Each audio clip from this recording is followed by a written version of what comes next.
आज जो धनुर्धारी इस जल के स्रोत को रोक पाएगा वही वास्तव में महान कहलाएगा और इस चरण का विजेता भी।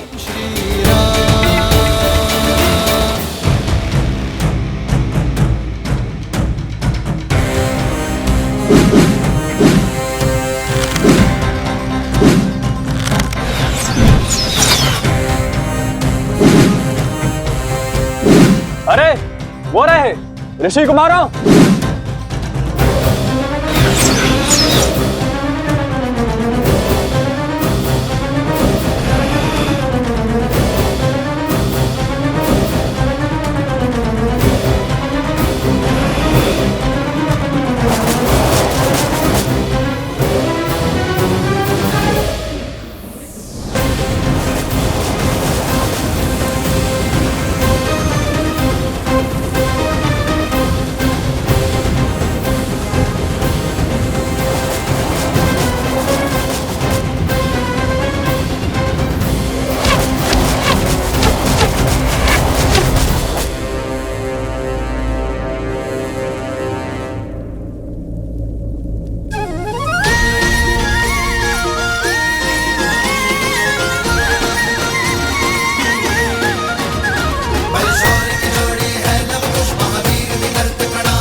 अद्भुत अद्भुत क्षमता है इन बालकों में, और वो भी ऋषि कुमार। इस आयु में ऐसे धनुर्विद्या का प्रदर्शन तो राजकुमारों के भी बस की बात नहीं। इनकी प्रतिभा अतुल्य है महाराज।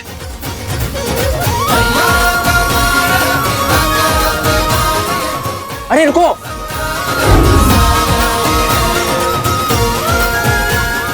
रोको। सैनिक भी इन्हें खोज नहीं पाए हैं महाराज। ये दोनों बालक असाधारण प्रतीत हो रहे हैं। आपने तो इनका पराक्रम निकट से देखा है, किंतु अब मुझे उन्हें प्रतियोगिता के अंतिम चरण को जीतते हुए निकट से देखने की इच्छा हो रही है। मैं स्वयं उन्हें खोजने की इच्छा रखता हूँ। अवश्य, मैं भी आपके साथ चलता हूँ। आपका ये अतिथियों को छोड़कर जाना उचित नहीं होगा। आप यही रहिए। मेरे स्थान पर मेरा हनुमान उपस्थित रहेगा। जैसे प्रभु की इच्छा।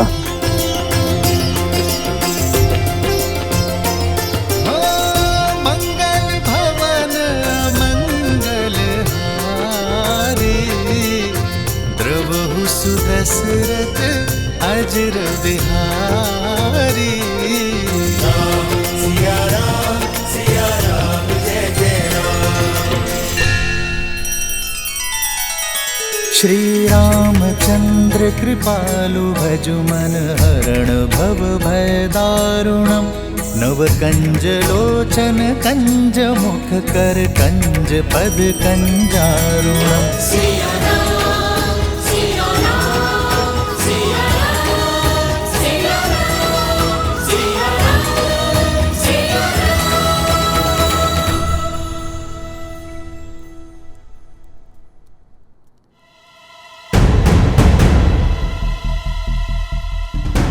कुश, चलो प्रतियोगिता क्षेत्र के तनिक निकट चलते हैं। अब यहाँ सब हमारी खोज में लग जाएंगे।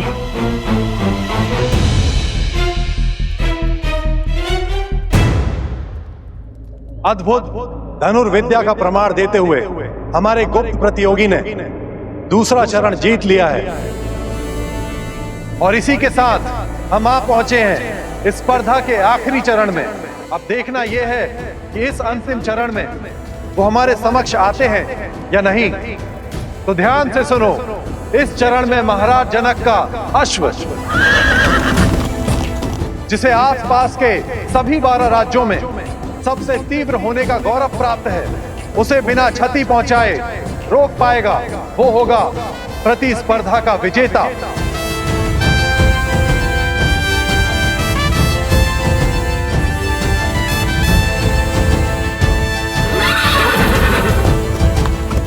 ये तो सच में असंभव है। भैया, अश्व के आसपास बाणों का घेरा बनाने से कोई लाभ ही नहीं होगा। वो एक छलांग में उसे पार कर लेगा। यहाँ से तो सब असंभव लगता है। अश्व भी दिखाई नहीं दे रहा है और प्रतियोगिता क्षेत्र तो उस और है ना। चलो उस वृक्ष पर चढ़ के देखते हैं, कदाचित कोई मार्ग दिखे।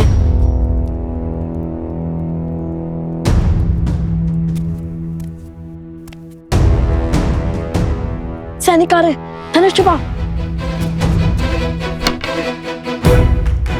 ये लो।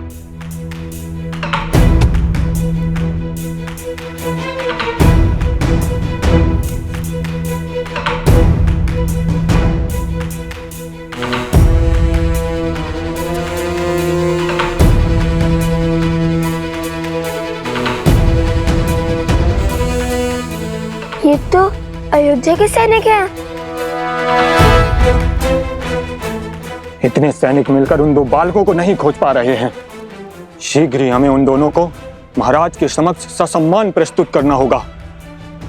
लगता है पूरी मिथिला और अयोध्या मिलकर हमें खोजने में जुट गई है।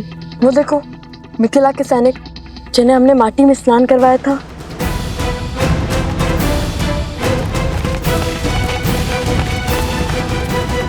ये अकस्मात रुक क्यों गए? लगता है राजघराने से कोई आ रहा है।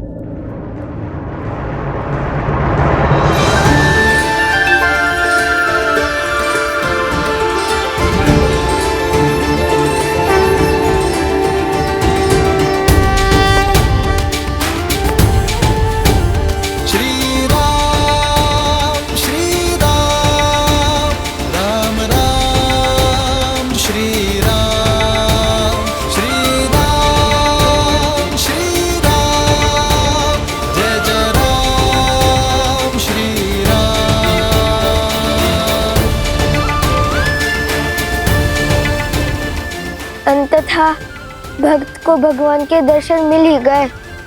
हमारे आराध्य, हमारे भगवान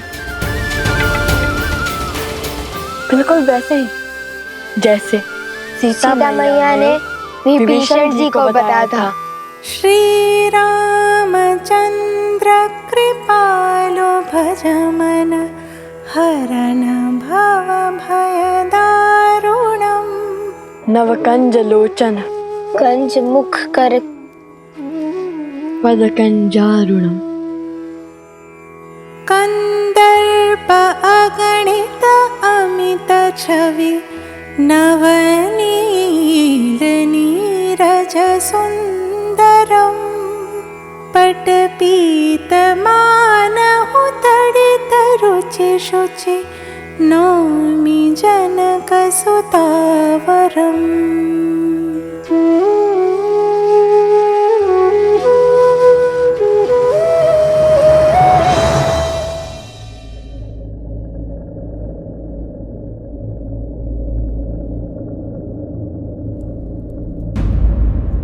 कुश, श्री राम के चरण स्पर्श करने के लिए इससे अच्छा अवसर नहीं मिलेगा हमें। चरण स्पर्श करे या स्पर्धा? कुमारों,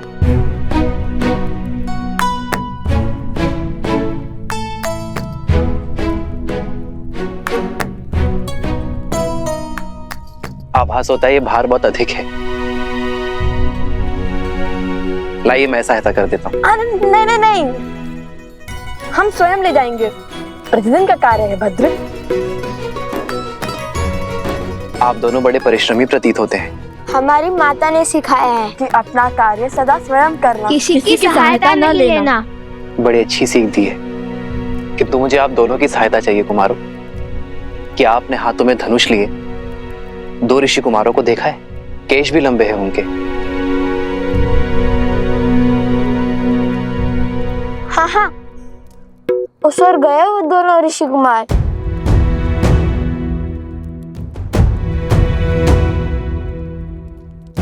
धन्यवाद। अपने पिता के चरण स्पर्श करके आशीर्वाद लेना हमारे पुत्रों की नियति में नहीं,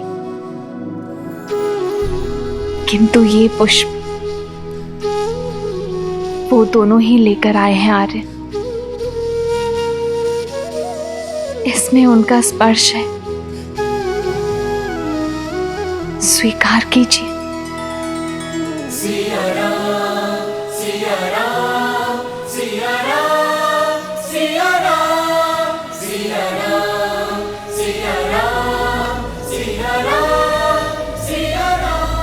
हमें आशीर्वाद देते जाइए श्री राम।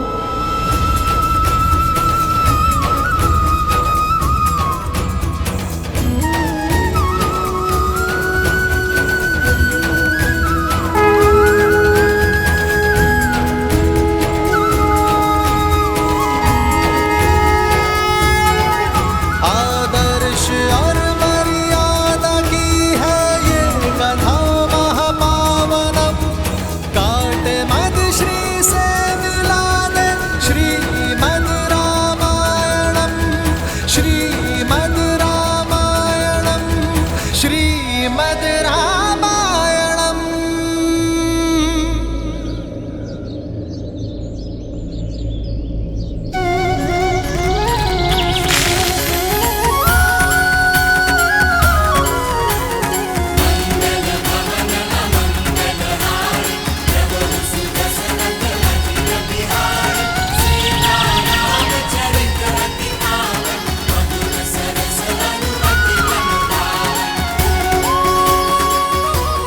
प्रसन्न रहो।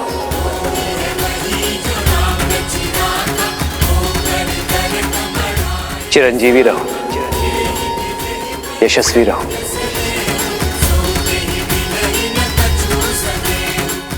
ये कैसा अद्भुत आभास है। अब तक जिस मन को चिंता घेरी हुई थी, अब वो अचानक आनंदमयी कैसे हो गया। कैसा शुभ संकेत है ये।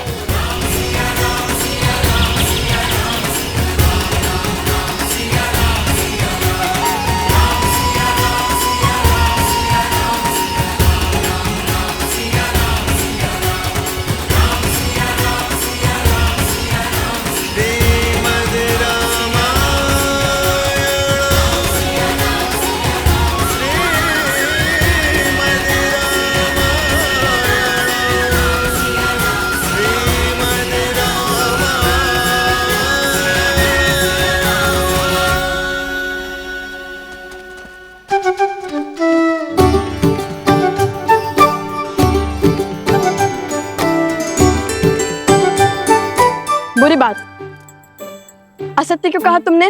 हम तो यही हैं। सत्य और मैंने तो केवल इतना ही कहा था कि वो दो ऋषि कुमार उस ओर से आए थे और हम भी तो उसी ओर से आए, तो हम भी थे ना उसी ओर से। सत्य को तर्क में मत उलझाओ कुश। श्री राम से असत्य कहा है तुमने। प्रतियोगिता जीतने के बाद जब हम प्रभु श्री राम से मिलेंगे तो हमें उनसे क्षमा मांगनी होगी, समझे तुम? समझ गया भ्राता श्री। अब चलिए, वहाँ कोई सैनिक नहीं है। चलो।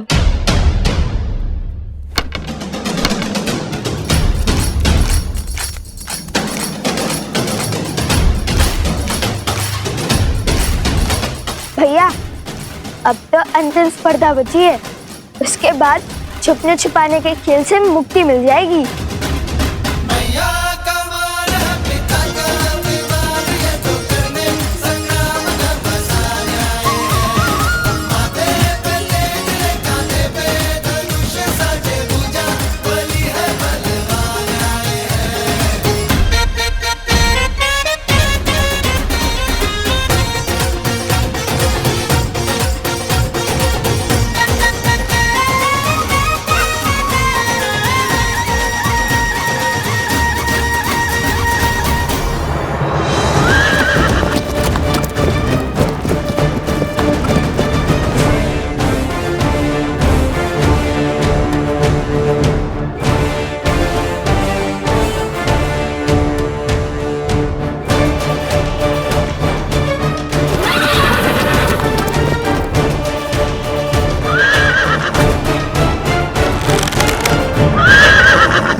सावधान, अश्व को क्षति नहीं पहुंचनी चाहिए। जानता हूं, मैं तो केवल इसे भयभीत कर रहा था।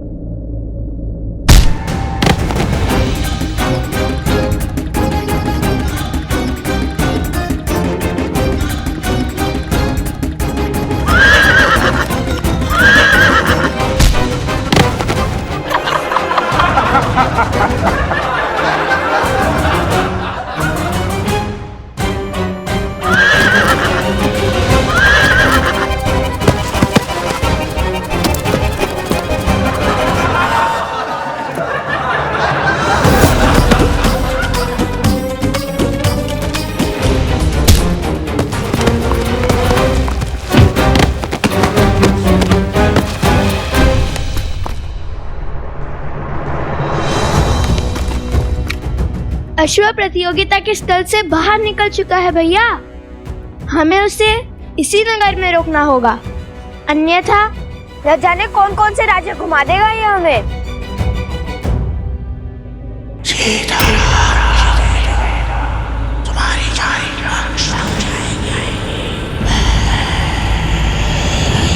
ये किस राक्षसी शक्ति का आभास हुआ मुझे? आर्य सुमंत। जी महाराज। आप सैनिकों को लेकर उस ओर जाइए, मैं यहां देखता हूं। जी महाराज। भैया उसे लक्ष्य तो भेज दिया, किंतु इस अश्व को कैसे रोकेंगे? श्री राम से क्षण भर की भेंट भी जन्मों के संकट टाल देती है। तुम देखना, उनके दर्शन का लाभ अवश्य मिलेगा हमें। किंतु उन्होंने तो कभी कोई अश्व नहीं रोका था। रोका था क्या?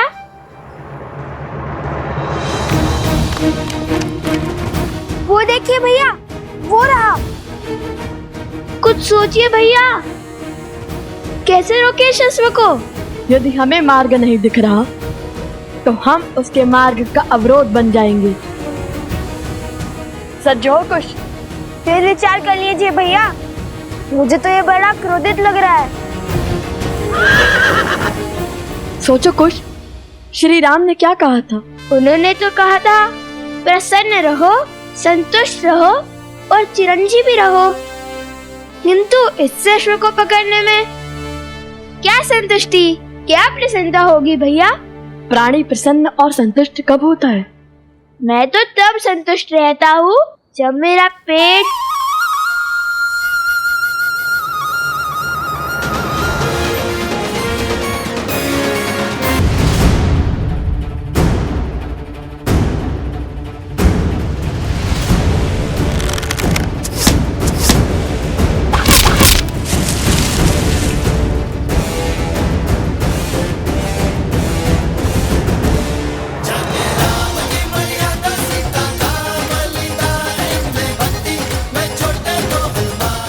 प्राणी तब संतुष्ट होता है जब उसका पेट भरता है। महाराज की जय हो। महाराज, दोनों ऋषि कुमारों ने अश्व की भूख मिटाने के लिए उसके आगे पत्तों का भंडार लगा दिया है। अब वे अश्व को लेकर प्रतियोगिता क्षेत्र में आ रहे हैं महाराज।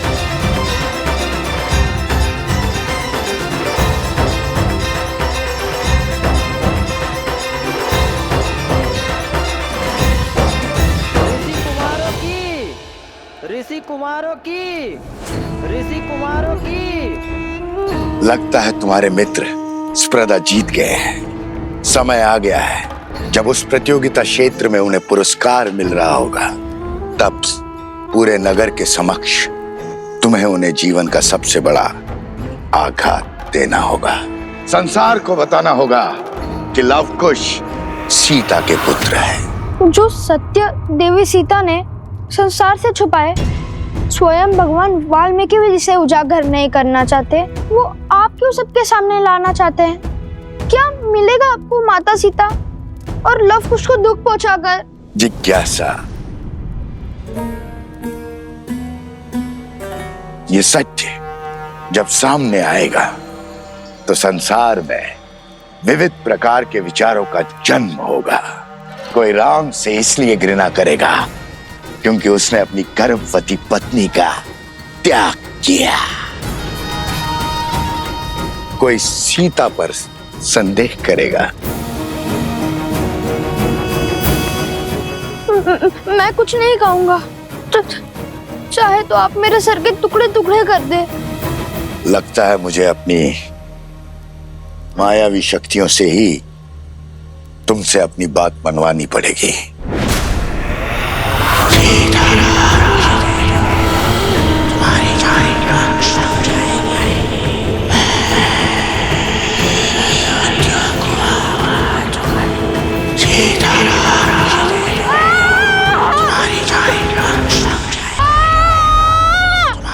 राम नाम के समक्ष कोई असुरी शक्ति टिक नहीं सकती। राम राम राम राम राम राम राम राम राम राम। मौन हो जाओ मूर्ख बालक। राम राम